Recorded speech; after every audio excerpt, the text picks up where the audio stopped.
శ్రీ గురుభ్యో నమః. శ్రీ మహాగణాధిపతయే నమః. శ్రీ లలితా మహాత్రిపుర సుందరియే నమః.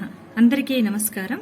మనం లలితా సహస్రనామంలోని 24వ నామమైన నవవిద్రుమ బింబ శ్రీనెక్కారిరదనచ్చదా అనే నామానికి అర్థాన్ని తెలుసుకోబోతున్నాం. ఇదంతా కూడాను ఒక్క నామమే, విభజించి పారాయణ చేయరాదు. ఆ జగన్మాత లలిత అమ్మవారి యొక్క అధరాలను వర్ణిస్తున్నారు ఈ శ్లోకంలో. ఆ జగజ్జనని యొక్క పెదవులు పగడపు వర్ణము, దొండపండు యొక్క ఎర్రని వర్ణాన్ని మించి మరీ ప్రకాశిస్తున్నాయట. సాధారణంగా వ్యవహారిక భాషలో పెదవులను అధరాలు లేదా ఓష్టాలు అని అంటూ ఉంటారు కదా.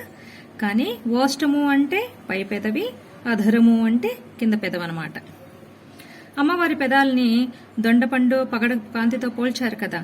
పగడము ఎర్రదనాన్ని కలిగి ఉంటుంది, కానీ కాఠిన్యాన్ని కూడా కలిగి ఉంటుంది కదా. మరి అంతేకాకుండా ముడి పగడానికి మెరుగు పెడితేనే అది ప్రకాశిస్తూ ఉంటుంది. మరి ఆ తల్లి యొక్క అధరాలు సహజ సిద్ధమైనవి కదా. ఎటువంటి మెరుగులు అద్దులు లేకుండానే ఎర్రగా ప్రకాశిస్తూ చాలా మృదువుగా ఉంటాయి కదా. మరి ఎర్రదనం విషయంలో కొంతవరకు పగడం సరితూగుతుందేమో, కానీ మిగతా ఏ విషయంలో కూడా పగడాలు అమ్మవారి పెదవులకి ఎట్టి పరిస్థితుల్లోనూ కూడా సాటి రావన్నమాట. అదేవిధంగా దొండపండుతో కూడా పోల్చారు కదా.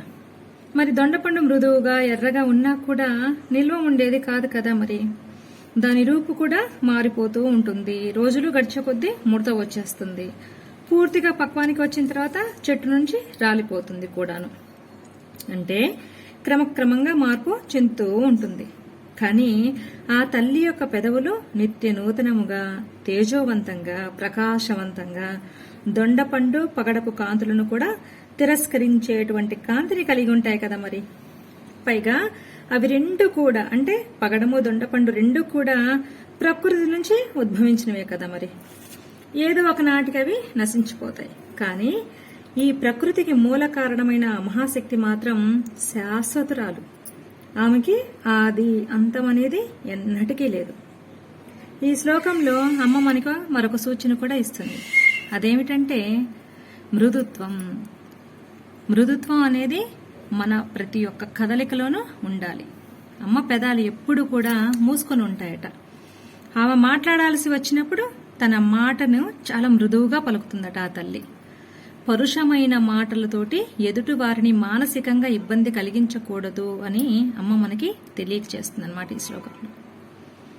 అధికారంగా, అహంకారంగా మాట్లాడకూడదు. అధికారంతో, అహంకారంతో మాట్లాడే మాట కంటే కూడా ప్రేమతో మృదువుగా మాట్లాడినప్పుడు మాత్రమే మన మాటకి ఒక విలువ, అధికారం వస్తాయన్నమాట. మనమంతా కూడా సాధారణమైన మనుషులమే. మన జీవితాలు ఆ తల్లి యొక్క భిక్ష, ఆ తల్లి పెట్టిన భిక్ష.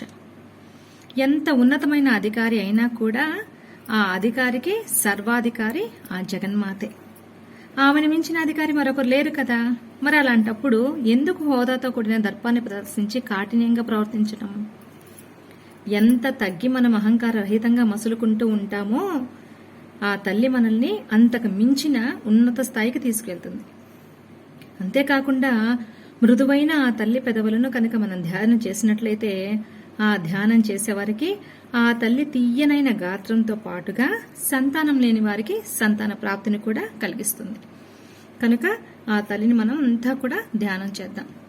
సర్వం శ్రీ జగదంబ పాదార విందార్పణమస్తు. స్వస్తి.